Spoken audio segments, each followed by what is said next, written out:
Hi guys! Welcome to It's Pretty by Lori. My name is Lori, and for those of you who are new, welcome. And for those who are returning, thank you so much for liking and subscribing my content. In today's video, I'm going to go ahead and just play with some eyeshadow that a palette that I got from one of my BoxyCharm subscriptions by Hank and Henry. And it's the Living in Color palette. So if you want to head over to my Instagram, and you can find it in my IGTVs. But for now, we're just going to play with some eyeshadow colors. So to start, what I'm going to do is, because I'm going to do my makeup application after my eyeshadow, I still want to prep my skin for my makeup application in the next episode. So go check that out if you want to. So to do that, I'm going to prime with Imani's Perfect 10 Primer Serum, and it's a great natural, all natural vegan serum that allows for your makeup to stick evenly to your skin. I also like to use another primer in certain areas of my skin just to kind of resurface the area. So I'll put something else there and I'll show you what that is in just a second. But I took a couple pumps and I just pumped it into my hand and I rub it all over my face.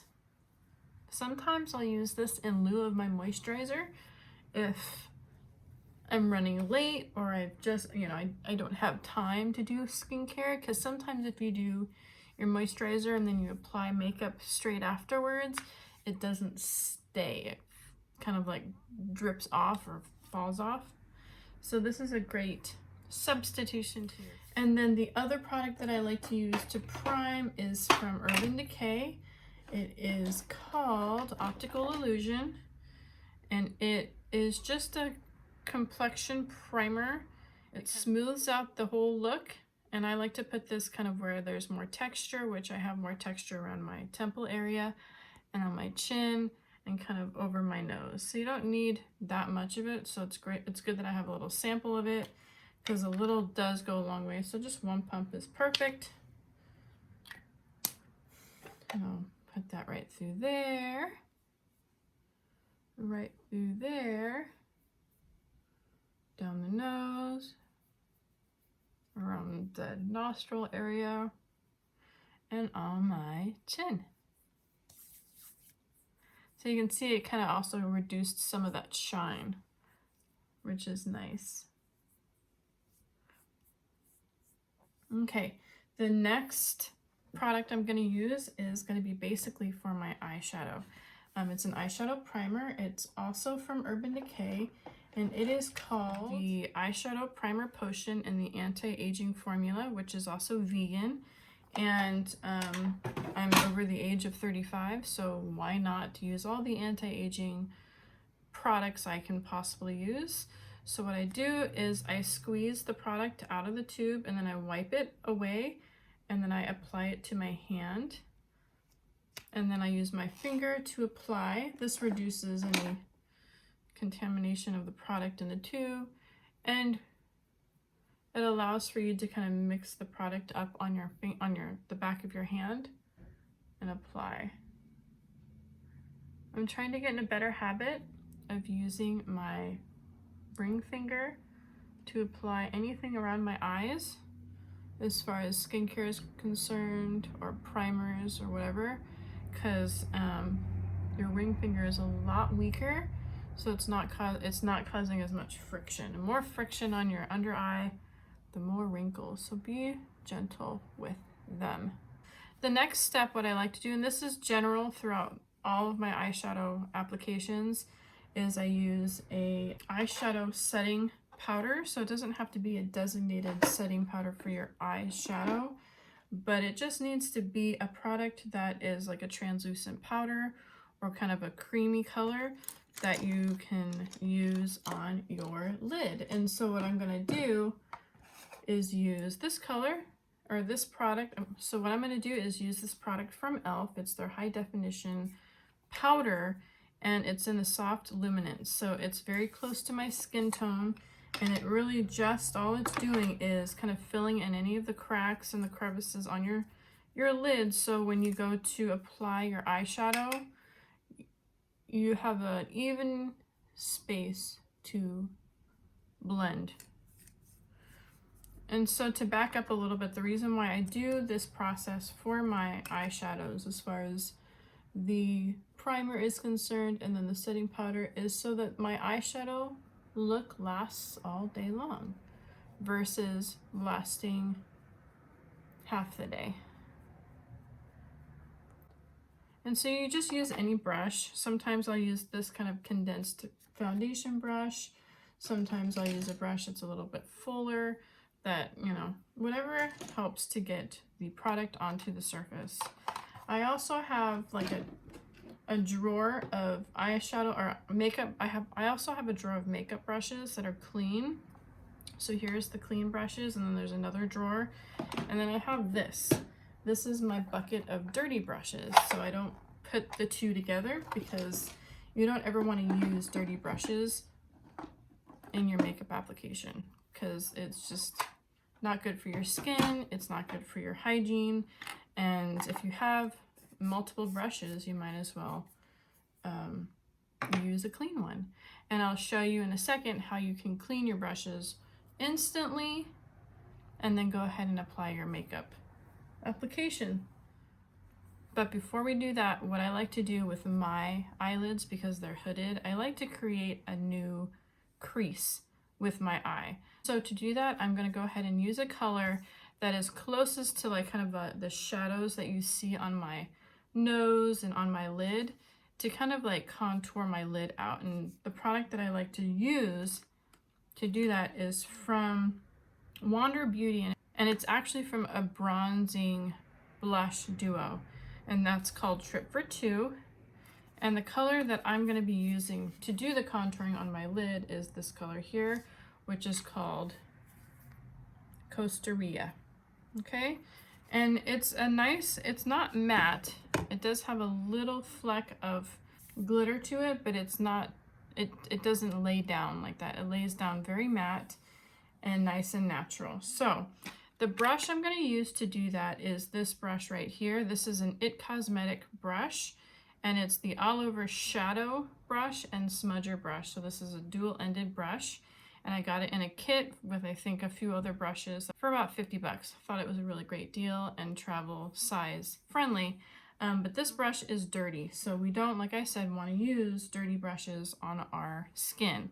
So to clean it, I'm going to go ahead and use my brush cleaner right here. It's from Sephora. It's called Refresh, and what it does is it cleans the brush, it conditions the brush, and it dries the brush within seconds. I usually have a rag in my lap or kind of nearby so I can clean, and people are concerned that they're going to stain their towels.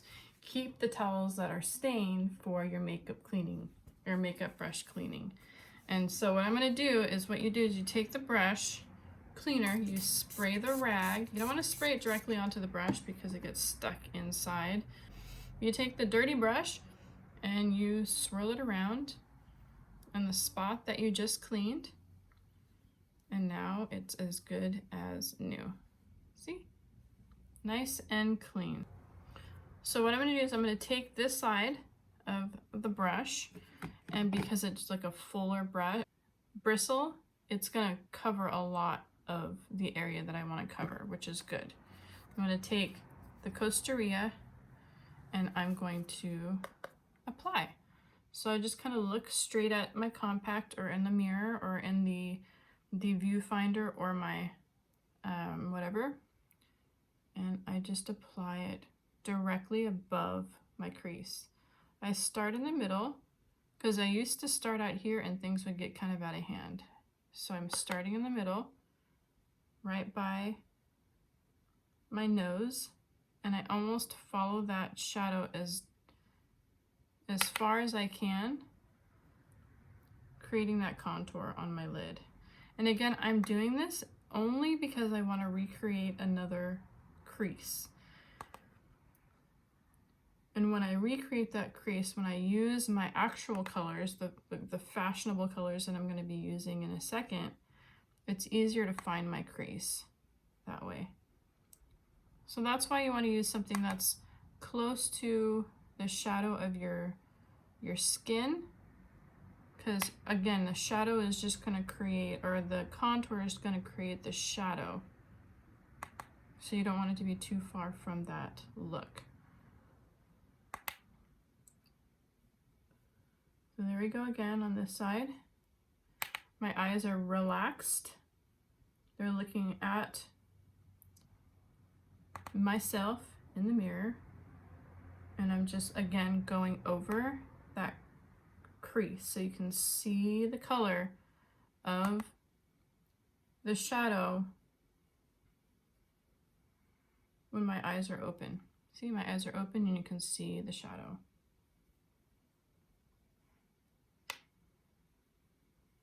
So this can be the final look. I mean, I wouldn't do this as the final look as far as your eyeshadow look is concerned, but if you're wanting to create just a natural look, this is a great start. And then what you would do is just kind of frost in the areas that are lighter to kind of make it a little bit more elevated, and then you would be done. But I'm going to continue on with those super fun colors from Henry and Hank from the Living in Color palette. All right, so this is the dirty brush. It's going in the dirty brush bucket, wherever that, oh, there it is. So now on to my fun eyeshadow application. I'm gonna use this brush. It's called Medium Angled Shading Brush from Luxie. I'm gonna start with the first color, and what I like to do is for my eye, I keep it darker, closer to my actual pupil, and then I brighten and I go lighter. So with that being said, the darkest color in my opinion on this palette is this. I'm going to start with this, probably go to that, and then end with that. Okay.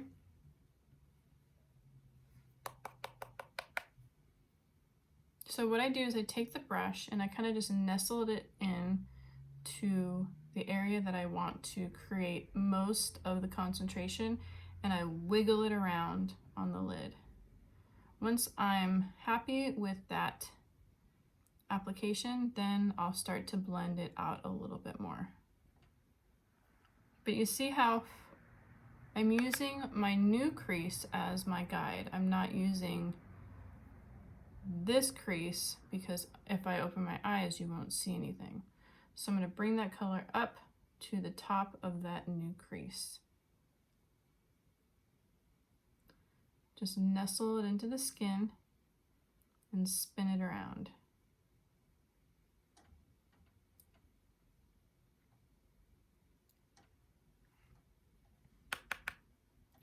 I like this. It's like a wine color. It's called Rosalinda.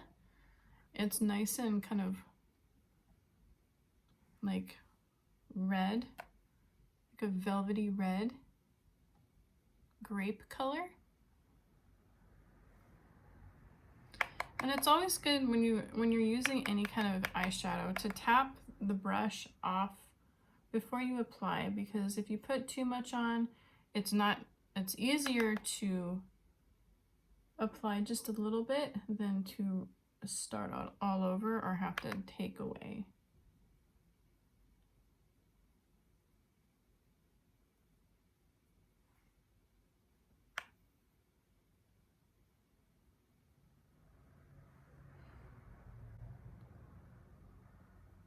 Nestle the brush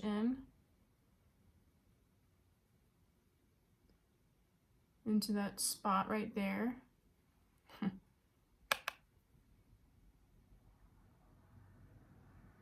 If you want, you can bring some more of the pigment kind of closer to the middle of your eye. I wouldn't do too much further in than maybe the pupil, especially with the hooded eye, because then it's just becomes very dense and heavy on your eye. I'm going to put something right in the middle that's a little bit more brightening. So it's going to bring my eyelid out and kind of flatten things out a little bit.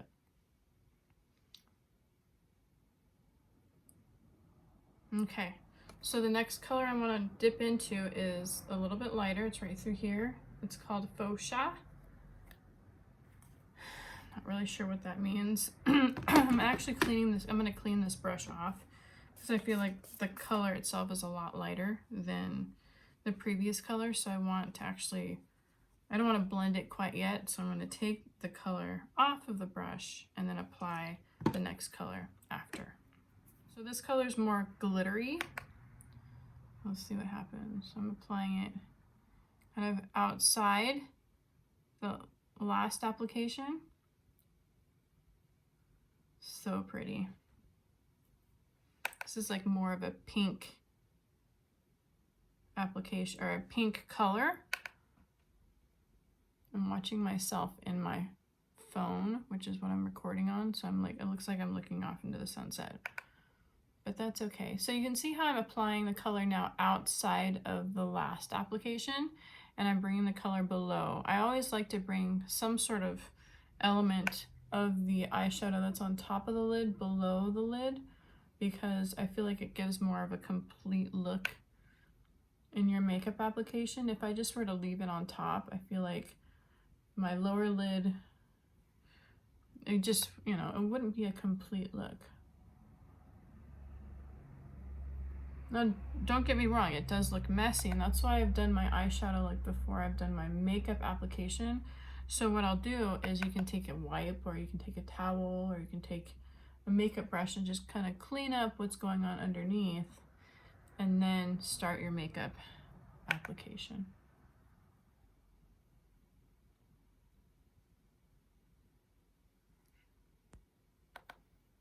This is so pretty. I'm really, really into this Hank and Henry, these palettes. The only thing I mean, whatever, people have their own opinions, and that's fine. It's just sometimes the names of certain product lines are just a little bit over the top. So, I mean, and I can't really read some of them because the font is a little squiggly, but otherwise, you know, it's a pretty darn good palette, I have to say. I've gotten some really fun looks out of it, and the pigments are really nice and strong. All right, so the next color that I want to grab is this bottom color right here. It's called La Canela. I don't know what that means, but that's what it's called. I'm not going to use this brush because it's too diffused. I want to use a brush that's more condensed with this color because I want to see the pigment as well as the glitter. If that makes sense. So I'm going to use this brush. This is not as condensed as I'd like it to be, but this might be the only option because all my other brushes are dirty. I could clean the brushes, but that'll take more time. This is a Luxie brush as well. I get a lot of Luxie brushes with my makeup subscription boxes. This one is called a precision shader. So it's precision, and I want precision. So I'm going to show you two different applications with this. I'm going to put this right in the middle, like I had said, right through here to kind of brighten and to bring my eyes out a little bit more. I'm going to apply it with this brush on one eye, and I'm going to apply it with another application technique on the other eye so you can see the difference. I'm just going to apply it right here. Kind of like a sunrise up the middle of my eye. I'm taking the brush and I'm flicking it out. You can tap up like that as well if you wanted to. I don't want to bring it too close to this part because I don't want color here. I like to have more of a kind of a frosty look through there, so I'll grab from another compact for that color. But with this application, I'm popping it right in the middle of my lid, kind of like a sunrise. And so now the next application, you can use your finger. And let's see if there's a little bit of a difference in the application or the transmission of color. So it's a lot more blended into the rest of the eyeshadow look. I'm not going to use my ring finger because I want security in my application. If I were to, my finger would not be as strong. So I'm doing the same application up the middle of my lid, kind of like a sunrise or sunset kind of application. And here, where is the viewfinder? There you are. So here's the application close up. I don't know if you can see a difference. I can't see because my eyes are closed. But there's two different ways to apply that particular part of the application. So now on to the next step.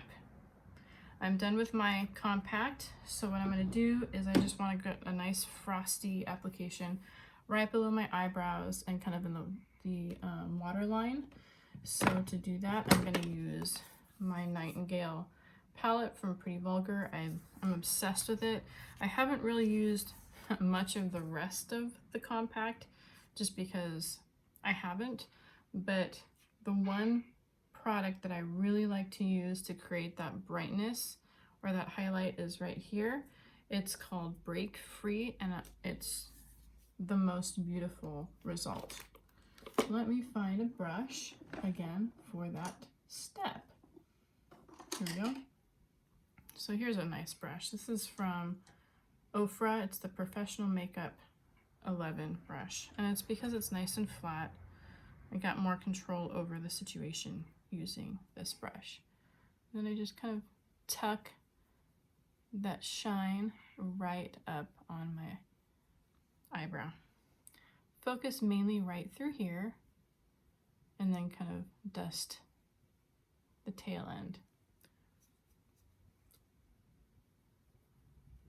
How pretty is that? It's just nice and glassy and beautiful. And then I take it and I apply it down the tear duct of my eye as well. See how it's nice and white? So pretty. I blend it towards that middle color so the skin is covered, but I don't want it to be too blended because I like that stop of color that I'm seeing. Super pretty.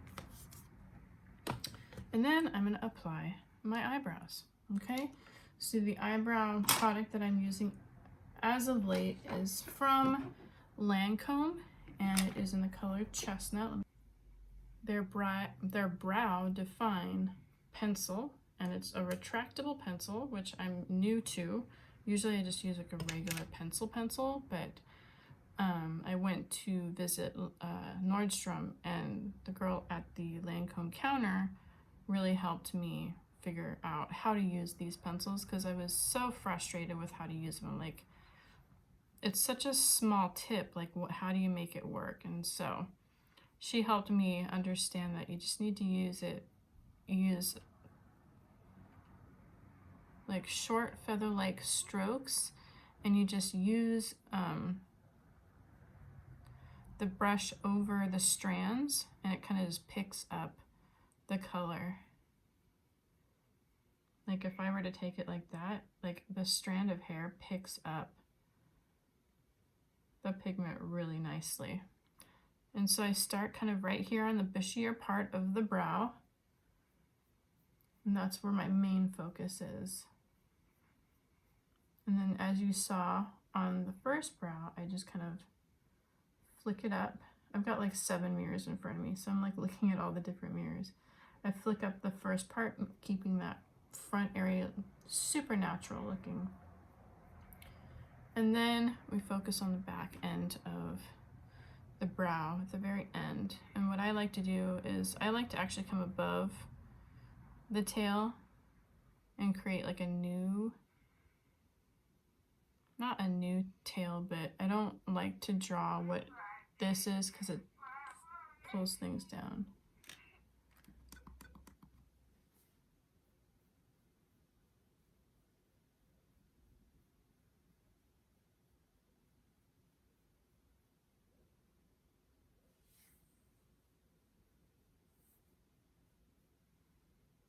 Super pretty, nice and full. And then you take your spoolie from the back of the pencil and you just kind of blend ever so gently. You don't need to go too crazy.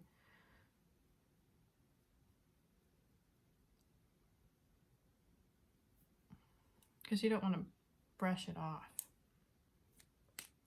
And then after that, I'm going to apply my mascara. The mascara that I'm using currently is from Also from Pretty Vulgar, which I got from a beauty subscription box. And it is their Faux Reals mascara in the color Black Swan. And it's got this like interesting hourglass kind of shape spoolie. I'm still curious to why that is a trend, but it is. So there you go.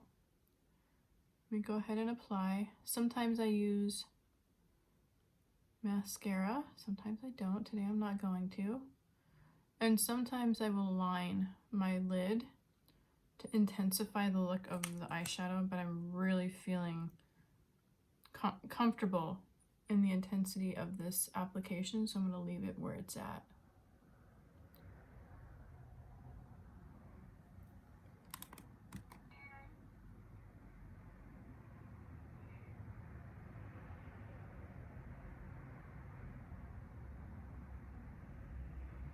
You always want to bring some of the mascara below.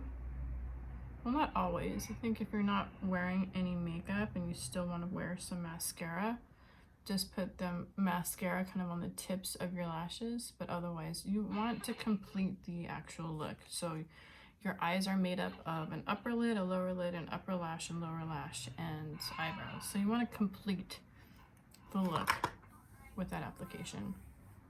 So there is the final look with my eyes. I'm going to go ahead and kind of style some things up, and then go ahead and film my next portion of my makeup application, talking about a particular foundation that I've started using about a month or so ago. Super in love with it, and so I can't wait to share it with you. So go ahead and check that out when you're done watching this episode. All right, thank you so much for watching, and I hope you all have a beautiful day.